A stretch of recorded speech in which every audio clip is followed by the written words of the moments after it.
এই মটকা গ্লাসটা দেখে সবার মনে একটাই প্রশ্ন, এটা কি? সেটা ফেসবুক হোক কি বাড়িতে। তাই ভাবলাম ভিডিওটাও শেয়ার করে দিই। আসলে অনেক দিন ধরেই ইচ্ছা ছিল খাবার, মানে ইউটিউবে দেখেছি, ফোনে দেখতাম সারাক্ষণ, কিন্তু কোথায় বানায় সেটা আর জানি না। তাই ভাবলাম আজ বানিয়ে নিই, আর বানালেই তো হয় না, খাবার লোকও তো চাই। এক একজন এক এক জিনিস খায় না, তো অনেকেই অনেক কিছু দেওয়া দিতে পারে, কিন্তু আমি দিতে পারিনি। এদিকে বাইরে বৃষ্টি হচ্ছে, বেরানোরও উপায় নেই, তাই ভাবলাম যে ঘরেই বানিয়ে নিই। তো আমার শ্বশুর চিকেন খায় না, তাই চিকেন দিতে পারিনি। এদিকে আবার ঘন্টু কর্ন খায় না, ওর চেবাতেই পারে না। ঘন্টু এগুলো এমনিও কোনো কিছু খায় না, তো ওর জন্য কর্ন দিতে পারি না। আমার বর আবার চিজ খেতে চায় না, মানে এত বেশি চিজ খেলে নাকি ওর গলা বুক জ্বলে।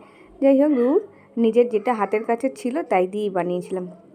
কিছুটা বাটার দিয়ে পেঁয়াজ আর ক্যাপসিকাম আর পনিরটাকে ভালো করে ফ্রাই করে নিয়েছিলাম, মানে খুব পোড়া পোড়া না, হালকা ফ্রাই করে নিয়েছিলাম। তারপর এর মধ্যে সস দিয়েছি, মেয়োনিজ দিয়েছি, চিজ টমেটো দিয়েছি, দিয়ে পাউরুটিগুলোকে এর মধ্যে দিয়ে দিয়েছিলাম।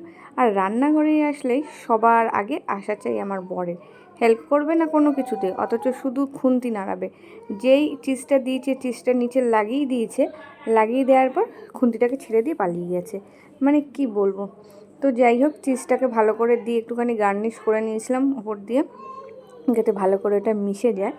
তারপর এর মধ্যে একটুখানি অরিগানো আর চিলি ফ্লেক্স দিয়ে দিয়েছিলাম, দিয়ে মটকার ভিতরে দিয়ে দিয়েছিলাম, মানে প্রতিটা স্টেপে স্টেপে একটু করে চিজ আর অরিগানো দিয়ে দিয়েছিলাম, দিয়ে ওপর দিয়ে একটুখানি চিজ দিয়ে, তোমরা ঘরে যে যেরকম চিজ পারো সেরকম চিজ, এই চিজটা আমার অনেক দিন ধরে ছিল, তাই জন্য ওপরটাকে গার্নিশ করার জন্য দিয়েছিলাম। প্রথমে না মাইক্রোওভেনের ওপর দিয়েছিলাম, মাইক্রোওভেনের ওপর দিয়েছি, যেহেতু মাটি দিয়েছি না, একটা কট করে আওয়াজ হয়েছে, ওই জন্য ভয়ে আর মাইক্রোওভেনে দিইনি, তো ওভেন গ্যাসের মধ্যে দিয়েছিলাম। এই ছিল শেষ।